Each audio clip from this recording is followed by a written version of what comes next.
How to change name in Metro 2055 game. Hi everyone, welcome back to Crazy Gamer.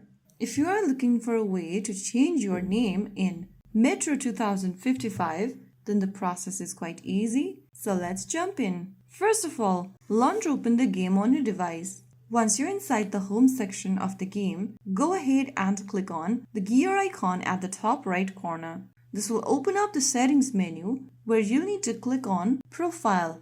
Now, your player name will be shown on the page.